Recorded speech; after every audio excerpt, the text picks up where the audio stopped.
Hey learners, very warm welcome to my channel Literature with Muskan. In this video, I will discuss each and everything about the feminism and its waves. मैं आपके साथ सब कुछ discuss करूँगी कि जो feminism है ये कहाँ से स्टार्ट हुआ, कैसे स्टार्ट हुआ, क्यों स्टार्ट हुआ और कैसे कैसे ये इवोल्व हुआ टाइम टू टाइम। वेव्स का मतलब यही है कि पहले क्या आया फेमिनिज़म के बारे में, फिर उसमें क्या चेंजेस आए। तो देखो, जब भी हम किसी भी टर्म के बारे में बात करते हैं तो सबसे पहले उसकी डेफिनेशन से भी पहले हमें ये पता होना चाहिए कि वो जो टर्म है वो ओरिजिनेट कहाँ से हुई, कहाँ से उस टर्म की स्टार्टिंग कहाँ से हुई, ये पता होना चाहिए सबसे पहले। तो ये जो टर्म है ये ओरिजिनेट कहाँ से हुई? फ्रेंच से। कौन सी कंट्री से ओरिजिनेट हुई? फ्रेंच से ओरिजिनेट हुई। और कब हुई? 1830s में हुई। Okay, then we will discuss कि डिराइव्ड कहाँ से हुई, कहाँ से डिराइव हुई। अब देखो, आपको डिफरेंस पता होना चाहिए। ओरिजिनेट का मतलब होता है कि बिगिनिंग कहाँ से हुई, और डिराइव्ड का मतलब होता है कि कहाँ से लिया गया उस टर्म को। तो इस टर्म को सबसे पहले जो लैटिन लैंग्वेज है वहाँ से लिया गया। अब लैटिन लैंग्वेज में फेमिनिज्म के लिए कौन सा वर्ड दिया गया? फेमिना।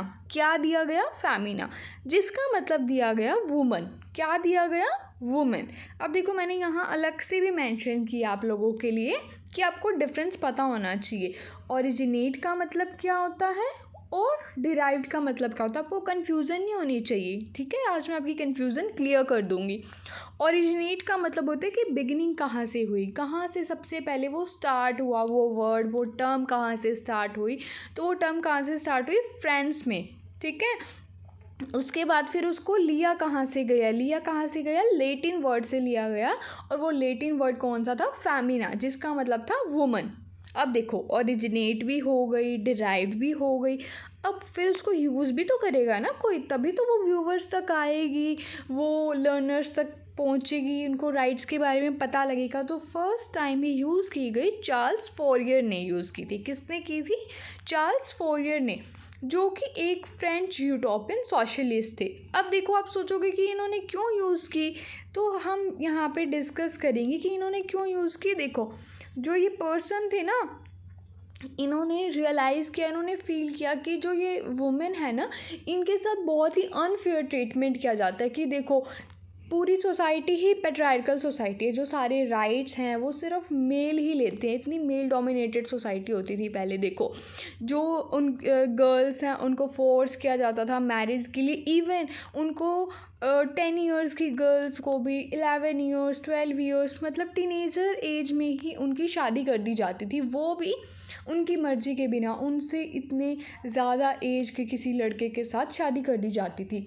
और क्या, गर्ल्स को एजुकेशन के लिए कोई भी राइट नहीं दिया गया था, कोई भी उनको एजुकेशन प्रोवाइड ही नहीं की जाती थी, क्योंकि उनको पता था हम इनको एजुकेशन प्रोवाइड कर देंगे तो इनको अपने राइट्स पता चल जाएंगे, और राइट्स पता चल गए तो फिर ये क्या करेंगी? अपने लिए वॉइस रेज अगेंस्ट करेंगी ना, है ना, वॉइस रेज करेंगी कि भाई हमें क्यों नहीं राइट्स दिए जा रहे। तो चार्ल्स फोरियर ने सोचा कि मुझे इस टर्म को यूज़ करना चाहिए। मुझे जो वुमेन्स हैं, women, sorry it's women, I am sorry, women हैं, उनको पता होना चाहिए अपने राइट्स के बारे में। अगर उन्हें बताया जाएगा, वो तभी तो अपने राइट्स के लिए फ़ाइट करेंगी ना। So we should be thankful to him. देखो, then we move to the next slide. तो उसके बाद देखो, उन्होंने ये टर्म दे दी, फिर बताया कि फेमिनिज़म होता क्या है। अब मैंने यहाँ पे बहुत ही इजी लैंग्वेज में यहाँ पर बताया है फेमिनिज़म क्या है। फेमिनिज़म का मतलब है कि इक्वालिटी होनी चाहिए मैन एंड वुमेन के बीच में, इक्वल राइट्स होने चाहिए। ऐसा क्यों कि जो मेन है उनको ज़्यादा प्रिविलेज दी गई है और वुमेन को नहीं दी गई। अगर कोई भी डिसीज़न है तो वो सिर्फ मेल ही लेते हैं डिसीज़न, वुमेन का कोई डिसीज़न नहीं सुना जाता था। इवन उसको तो परमिशन भी इतनी नहीं थी बोलने की। ठीक है, उनको सिर्फ बोला जाता था कि तुम सिर्फ घर के अंदर रहो, घर की 4 दीवारी के अंदर रहो, और तुम्हें सिर्फ कुकिंग करने हैं, होम कोर्स करने हैं, एंड दैट्स इट। बस घर के काम करने हैं। नो मैटर आप कितने सफ़र कर रहे हो, नहीं कर रहे, उनके साथ इतना मिसबिहेव किया जाता था। अब देखो, हमारे पास कितने सारे एग्जाम्पल हैं। सती प्रथा का एग्जाम्पल है हमारे पास। सबसे बहुत मुझे हार्श लगता है कि हस्बैंड की डेथ के बाद उसको भी साथ में जला देना कितना पेनफुल होगा, है ना। देखो, उसके बाद हम अपने पॉइंट पे आते हैं।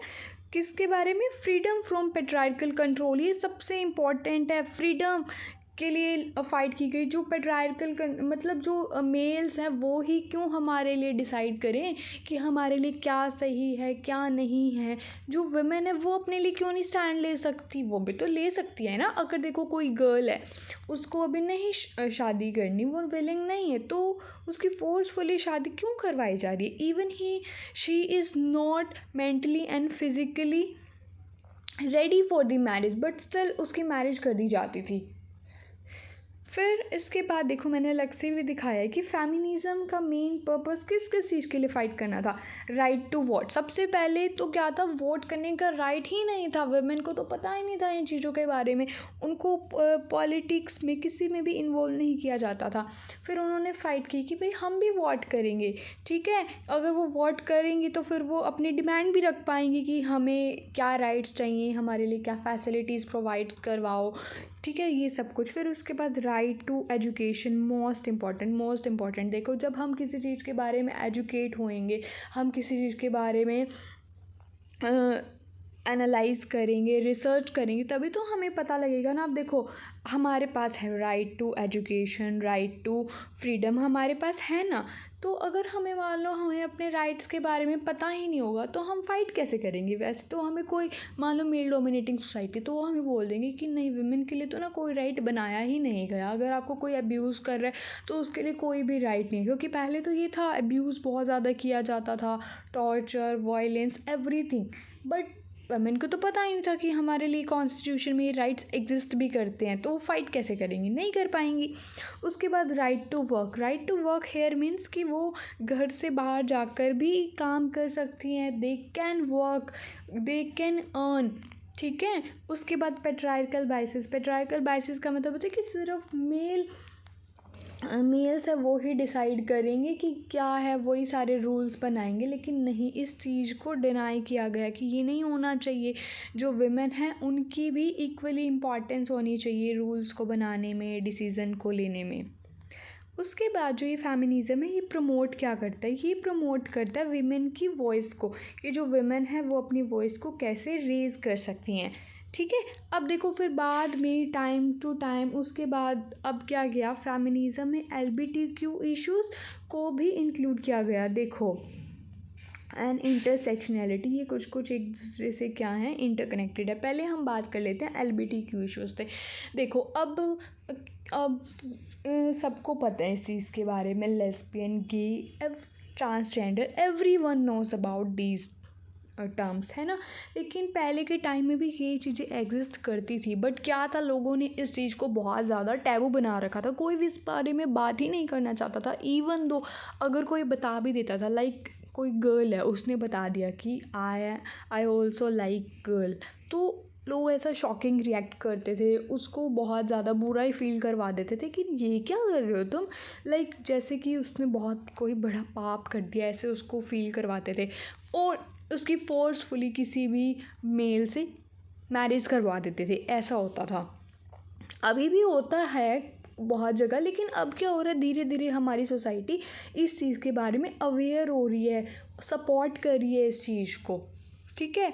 फिर उसके बाद है हमारे पास इंटरसेक्शनैलिटी क्या है, किसने कॉइन की? किम्बर्ले ने, क्रैंशो ने। ये किस लिए था? ब्लैक वुमेन के लिए था। देखो अब देखो जो वुमेन है, वैसे तो सभी सफ़र करी थी, लेकिन जो ब्लैक वुमेन है उसको बहुत ज़्यादा सफ़र करना पड़ता है। उनको देखो अपने कलर को लेके तो सफ़र करना ही पड़ रहा है, लेकिन उनके साथ फिर उनको कलर की वजह से उनको वर्क भी नहीं दिया जाता, उनके साथ मिसबिहेव भी किया जाता है, डिसरिस्पेक्ट भी कर दिया जाता है। देखो जैसे मैं आपको एग्जांपल दे देती हूँ, लाइक कोई प्रोफेशन है, जैसे आजकल बहुत ज़्यादा है, जो टीचर का भी प्रोफेशन है, तो वो ब्यूटी पर भी बहुत ज़्यादा ध्यान देते हैं कि यू शुड बी ब्यूटीफुल, है ना। नो मैटर कि आपको कितनी नॉलेज है, बट आपको ब्यूटीफुल भी होना बहुत ज़्यादा ज़रूरी है। मान लो कोई टीचर है, वो चली गई अपना इंट्रो देने के लिए, and but she is not fair, she has a dark complexion, so might भी उसको रिजेक्ट कर दिया जाए, है ना। तो उसको देखो, उसको मेल जो डोमिनेटिंग सोसाइटी है वो तो उसको डोमिनेट कर ही रही है, उसको क्लास को लेकर भी उसको हो सकता है कि वो ऑपरेशन हो रहा है उसके साथ, ठीक है, और फिर उसको कलर के साथ भी, ठीक है। फिर हमने इसको क्या किया, हमने इसको फर्दर डिवाइड कर दिया कि जो जेंडर है वो रेस के अकॉर्डिंग हो सकता है। अब देखो रेस में क्या है, हम कलर को हम यहाँ पर मेंशन कर सकते हैं कि जैसे किसी का फेयर कलर है, किसी का डार्क कॉम्प्लेक्शन है, तो हम उसको लेके जब किसी के साथ हम बोलते हैं कि नहीं इसको ज़्यादा प्रायोरिटी देंगे, ये है हमारी मेंटेलिटी भी है ऐसी, मतलब बहुत लोगों की, कि भाई अगर कोई फेयर है तो उसको बहुत ज़्यादा प्रायोरिटी देंगे, लेकिन कोई गर्ल है उसका डार्क कॉम्प्लेक्शन है तो उसको प्रायोरिटी नहीं देंगे। उसके बाद क्लास को लेके जो अपर क्लास है उसको तो हमेशा से ही प्रायोरिटी दी जाती है, लेकिन अगर कोई लोअर क्लास से कोई वुमेन बिलोंग करती है तो उसको क्या, उसके तो डिसीज़न को भी नहीं सुना जाएगा। अगर उसको कोई अच्छा भी बता रही है, कुछ रेलिवेंट भी अपना डिसीज़न बता रही है, तो उसको नहीं माना जाएगा just because of her class, her race, ठीक है। उसके बाद here is sexuality is related to LGBTQ, ठीक है। इसमें वही सारी बातें हैं, लेस्बियन गे वाली बातें हैं इसमें, कि मतलब इसमें अलग से डिफ्रेंशिएट किया गया जो कि जो लेस्बियन है उनको अपने लिए राइट लेने के लिए पूरी फ्रीडम होनी चाहिए। कि मान लो अगर a girl wants to marry another girl, so why she can, क्यों नहीं कर सकती, उसके पास राइट है, पूरा राइट है, उसको फोर्स क्यों किया जाए, फोर्सफुली मैरिज क्यों करवाई जाए। अगर कोई बॉय है, if he likes the another boy, then why he can't marry, कर सकता है वो, उसको फोर्सफुली मैरिज करवाई जाए, नहीं करवानी चाहिए ना, ठीक है। उसके बाद है हमारे पास डिसेबल्ड में यहाँ पर क्या, अगर आप फिज़िकली चैलेंज्ड हो, मान लो अगर आपकी हाथ में कोई प्रॉब्लम है, आपकी लेग्स में कोई प्रॉब्लम है, तो तब भी देखो वुमेन के साथ बहुत ज़्यादा पार्शियलिटी की जाती है। अगर कोई वुमेन है वो बहुत ज़्यादा एजुकेटेड है, उसको बहुत नॉलेज है, बट फॉर इंस्टेंस उसके वो व्हील चेयर पर है, तो उसको प्रायोरिटी नहीं दी जाएगी, उसको बोल दिया जाएगा कि ये तो बहुत वीक है, ये तो खुद ही फिज़िकली चैलेंज्ड है, तो ये कैसे सब कुछ मैनेज कर लेगी। तो इसके लिए ही ये मूवमेंट बनाया गया कि जो वुमेन है उनके पास अपने राइट्स होने चाहिए, खुद की वो वॉइस रेज कर सकें। आई थिंक आपको यहाँ तक समझ आ रहा होगा। सॉरी थोड़ी सी लॉन्ग वीडियो हो गई है, मैं इसको फिर अब जल्दी जल्दी थोड़ा कवर करा देती हूँ वेव्स को, और मैंने इसका PDF भी डिस्क्रिप्शन बॉक्स में डाल दूँगी, सो डोंट वरी, आप वहाँ से भी PDF को ले सकते हो और अच्छे से अपनी प्रिपरेशन कर सकते हो। देखो अब हमारे पास है वेव्स के बारे में क्या है कि देर आर 4 वेव्स। अब देखो एकदम से तो नहीं एवोल्यूशन हो जाता, धीरे धीरे ही इवोल्व होगी कोई चीज़ आई है। तो जो सबसे पहली वेव है, सबसे पहले कब आया ये जो फेमिनिज़म है, कब स्टार्ट हुई इसकी वेव, 1890s में। उसमें क्या था, 2 चीज़ों पर फोकस किया गया, right to vote and right to property, कि वुमेन्स के पास भी राइट होना चाहिए प्रॉपर्टी लेने का, वुमेन के पास भी राइट होना चाहिए वोट देने का। वो वोट देंगी तभी तो अपने लिए भी बोल पाएंगी कि हमें ये फैसिलिटीज़ प्रोवाइड करो, हमारे लिए एजुकेशन प्रोवाइड करो, वर्क दो हमें। उसके बाद यहाँ पर जो लीडर्स थी उनकी बात करते हैं। लीडर्स कौन कौन सी थी, मैरी वॉल्सक्राफ्ट, इसके बारे में मैं आपको आगे अलग से भी बताऊंगी, ये बहुत मोस्ट इम्पॉर्टेंट है। इन्होंने एक वर्क भी लिखा था, vindication on the rights of women, इन्होंने पूरा उसके बारे में बताया था कि राइट्स के बारे में वेमेन के। उसके बाद Elizabethan Cady, Susan B Anthony, Emmeline Pankhurst. But इसमें जो मोस्ट इम्पॉर्टेंट है, जो आपको जिसके बारे में डिटेल में भी पढ़ना है, अगर आप खुद से भी करना चाहते हो तो आप मैरी वॉल्सक्राफ्ट के बारे में डिटेल में पढ़ लेना। उसके बाद है we have the second wave में क्या था, फिर उन्होंने बात की थी वर्क प्लेस राइट के बारे में, कि जो वुमेन है उनको भी सारे राइट्स प्रोवाइड होने चाहिए, उनके साथ पार्शियलिटी नहीं होनी चाहिए कि उनको आप कम पे कर रहे हो, आप उनके साथ मिसबिहेव कर रहे हो, अच्छे से बिहेव नहीं कर रहे, उनको काम नहीं दे रहे, उनको लोअर काम दे रहे हो, मतलब उनको आप क्या कर रहे हो कि जो अपर पोस्ट है वो पोस्ट नहीं दे रहे, ठीक है। मान लो जैसे हमने वुमेन के लिए सिर्फ क्लर्क वाली पोस्ट निकाल दी, why they can't be assistant professor, why they can't be leaders, they can. Then उसके बाद है रिप्रोडक्टिव राइट्स। रिप्रोडक्टिव राइट्स में क्या था कि विमेन के पास खुद भी राइट होना चाहिए कि उसको whether she wants to give a birth to the baby और नॉट, उसको फोर्स नहीं किया जाना चाहिए। पहले वेमेन को फोर्स किया जाता था बहुत ज़्यादा, लेकिन उसे फोर्स नहीं किया जाना चाहिए, वो उसकी बॉडी है, so she can decide for herself. उसके बाद है gender roles and legal inequalities की जेंडर को लेके क्या है, उनको पार्शलिटी नहीं की जानी चाहिए कि वो वुमेन है तो वो वीक है, वीक वाला टैग नहीं देना चाहिए वुमेन को। देन इसमें ये लीडर्स थे सिमोन दे बुआ, बैटी ग्लोरिया, और ये मैं बता देती हूँ आपको, जो इसमें सिमोन दे बुआ ये मोस्ट इंपॉर्टेंट है, इसके बारे में आप डिटेल्ड में रीड कर सकते हो, नहीं तो मैं अपनी नेक्स्ट वीडियो में इसके बारे में भी डिस्कस करूँगी। Then we have the last slide. Thank you for your patience.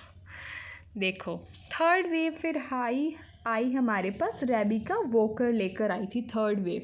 इन्होंने क्या किया था, इन्होंने बात की थी विमेन की रिलीजन, कल्चर, डिफरेंट कलर। इन्होंने बात की थी कि आप विमेन को ऐसे क्यों आप ऐसे डिसाइड कर रहे हो कि उसकी कलर को लेकर, उसकी रिलीजन को लेकर, उसके कल्चर को लेकर आप डिसाइड कर रहे हो कि वैदर शी कैन वर्क और शी कैन नॉट। ठीक है, वो काम कर सकती है या नहीं कर सकती, इसको राइट देना चाहिए या नहीं देना चाहिए, वो एप्लीकेबल है इस जॉब के लिए, इस पर्टिकुलर पोस्ट के लिए या नहीं, ये सब नहीं देखना आपको, इन सब को डिनाई करना है। ठीक है, आपको इक्वली ट्रीट करना है वुमेन्स को। ठीक है, इन्होंने बात की थी कि अगर वो ब्लैक विमेन है तो क्या हुआ, अगर उसका कॉम्प्लेक्शन डार्क है तो उसमें उसकी तो कोई मिस्टेक नहीं है ना, तो आप उसके कलर की वजह से तो उससे उसके राइट्स नहीं ले सकते, उसकी उस नॉलेज को जज नहीं कर सकते। Then we have the leaders here, bell hooks, जिन्होंने एम्फसाइज़ किया था रेस जेंडर पर, रेबिका वॉकर, जुडीथ बटलर। इसमें सबसे इम्पॉर्टेंट जुडीथ बटलर ही है, जिसके बारे में यूजीसी नेट में पूछा जाता है। Then we have the last fourth wave. Fourth wave की बात करते हैं। फोर्थ वेव जो अब तक चल रही है, एट प्रेजेंट भी चल रही है। फोर्थ वेव में क्या था, जिसमें 2010 में स्टार्ट हुई, तो 2010 में तो सोशल मीडिया सब यूज़ कर रहे थे, मतलब बहुत ज़्यादा यूज़ होने लग गया था। तो उसके बारे में फिर क्या किया गया, सोशल मीडिया के थ्रू लोगों को अवेयर किया जाने लगा। ठीक है, क्योंकि देखो एजुकेशन के थ्रू हम सब तक सब चीज़ें नहीं प्रोवाइड करवा सकते, लेकिन सोशल मीडिया एक ऐसी चीज़ है, आप ऑल ओवर दी वर्ल्ड अपनी बात को सब तक स्प्रेड कर सकते हो। ठीक है, उसके बाद देखो इसमें क्या किया, सेक्सुअल हैरेसमेंट के बारे में, जो हैरेसमेंट की जाती है वेमेन के साथ, उनको हैरेस किया जाता है, फोर्सफुली उनसे काम करवाया जाता है, या आप उनको हैरेस कर रहे हो, बुली कर रहे हो, इन सब के बारे में। ऑनलाइन अब्यूज़ कितना ज़्यादा होता है ना, जब ये फेसबुक आ चुका था 2010 तक, आई थिंक 2008 में ही आ गया था, तो उस पर भी ऑनलाइन कितना अब्यूज़ किया जाने लगा, कमेंट्स के थ्रू, या फिर उन्हें कोई धमकी दी जाए कि भाई आप ऐसा, हम आपका वायरल कर देंगे, ऐसा कॉपी एडिट कर देंगे। ठीक है, उसके बाद वर्क प्लेस हैरेसमेंट कितनी ज़्यादा होती है ना, जो वुमेन है, मान लो अगर कोई ऐसा ऑफिस है जहाँ पर देयर इज़ ओनली वुमेन, या फिर सिर्फ 2 वुमेन है, बाकी जो स्टाफ है वो मेल्स का है, तो तब भी हो सकता है कि उसको हैरेसमेंट किया जाए, उसे हैरेस किया जाए, उसके साथ मिसबिहेव किया जाए। ये तो बहुत जगह पर होता है, कॉर्पोरेट में तो बहुत ज़्यादा होता है ये, कि वुमेन को हैरेस किया जाता है, और फिर क्या धमकी ये दी जाती है कि हम आपको जॉब से निकाल देंगे, रिज़ाइन देना पड़ेगा आपको, तो ऐसे हैरेसमेंट। तो इसके बारे में वुमेन को अवेयर किया जाने लगा कि इसके बारे में भी राइट्स हैं कॉन्स्टिट्यूशन में। अगर कोई आपको हैरेस कर रहा है तो आप कंप्लेन कर सकते हो, आप अपने राइट के लिए लड़ सकते हो। ज़रूरी नहीं है कि आपको ये सब साइन करके आपको अपनी जॉब करनी है, नहीं, you can fight for your rights. Then अब हमारे पास टूल्स कौन कौन से थे। अब ऑनलाइन आपको अपनी बात बतानी है तो कैसे बताओगे, ब्लॉग्स के थ्रू, व्लॉग्स के through, Instagram, Twitter. Blogs here is जब आप रिटर्न फॉर्म में कोई पोस्ट कर देते हो, ठीक है, और व्लॉग्स होते हैं जहाँ पर आप वीडियो भी दिखा सकते हो, आप पिक्चर्स भी दिखा सकते हो, कि आप मतलब एग्जाम्पल भी दे सकते हो कि जिस बारे में आप अवेयर कर रहे हो।